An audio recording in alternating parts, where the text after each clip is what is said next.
This is Dianne Davis, Out and About. And today it's about the Righteous Brothers. Yes. First of all, they're not brothers. We're not righteous. You beat me to it. I didn't say that, you guys did. Bucky Hurt and Bill Medley. Diane, it's a pleasure to be here. It's a delight. Bill, at our age, it's a pleasure to be. Anyway, well, ain't that the truth? Bill is old enough to be my husband because he's 84 and Bert's going to be 84 soon. Bucky is young enough to be my kid. Yes. I'm a month younger than you. Yeah, I have a son his age. Yeah. Because Bucky is 59.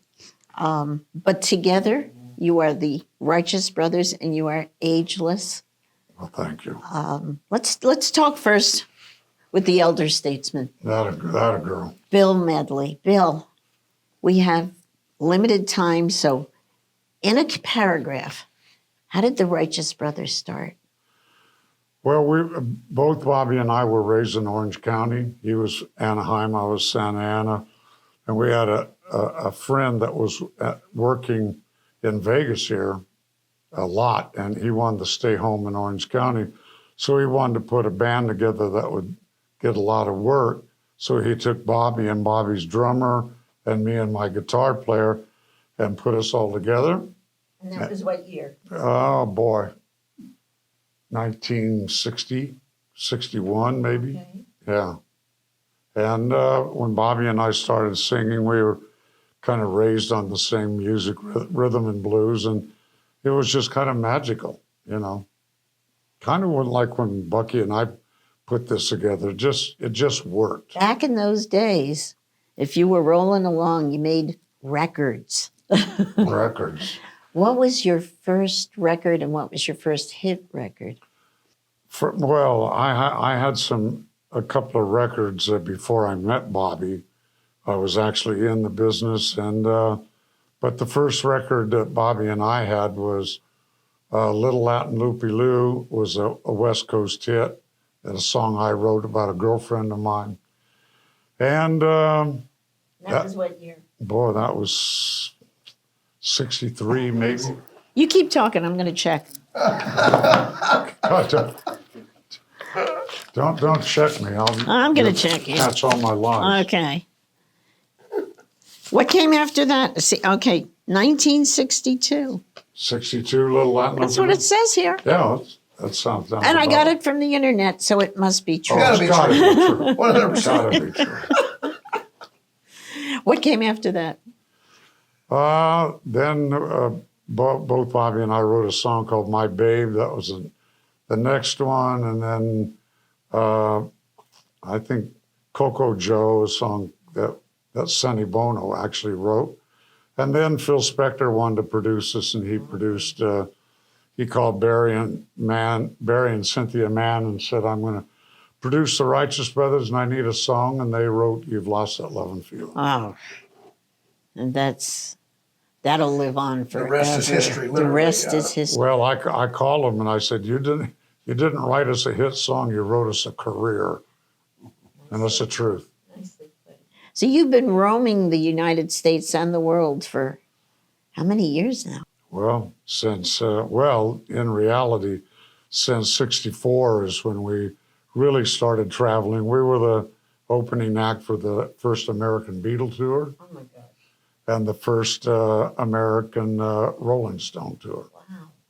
So we've been there and back. Son of a gun. How long were you and Bobby together?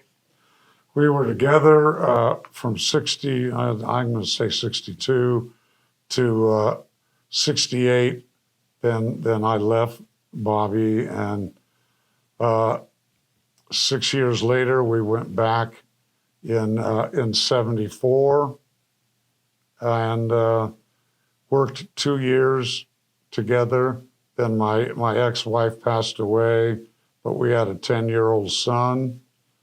And so I retired to raise him. Okay, now we've been talking about Bobby. I'm not sure if we said Bobby Hatfield Bobby in this Hatfield, whole conversation. I'm sorry, yes. No, I want to make sure that people know, and you guys were great together, but unfortunately, Bobby Yeah, Yes. yeah, 2003. Way too young. He was 63 and way too young. And but you know, God does what God does. Yeah.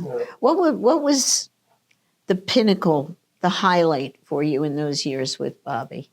You said you opened for the Beatles. That's crazy to even think about. Yeah, I don't. You know what? I get asked that a lot, and we were so busy working, you know, working at it, that we didn't realize we went on the Beatle tour until about 3 years after the tour. And you know, It when sinks in later. yeah, you're so busy doing. I mean, Elvis Presley became a real good friend of ours, and even before Love and Feeling. And then I came here to Vegas. I was working the Sands Hotel. Bobby and I were, Bobby Hatfield. And when they took the lounge out to put slot machines in, went over to the International Hilton where Elvis was. And I think Elvis got me the job. But so we became dear friends. But I've been working Vegas here since '64. Frank Sinatra was in the main room and we were in the lounge. Did you know Frank? Yep, What can you tell us about Frank? nothing. Even now, nothing. Even now. I'm not sure he's gone. I don't know. Yeah, don't take No, any chances. He was just a sweet, great guy. And I've heard a lot of the stories about, you know, Frank, but and I call him Frank. He doesn't call me at all. But he just was, he called us the kids. As a matter of fact, he took off one night and they said, should we call Sammy or Dean Martin or who should we get to replace? He said, I want the kids to replace me. Oh my gosh.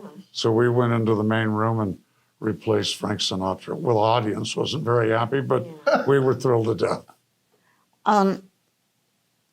Regular people that aren't the Righteous Brothers are starstruck. We have those characters in our life that, God, if I could just be in the room with them.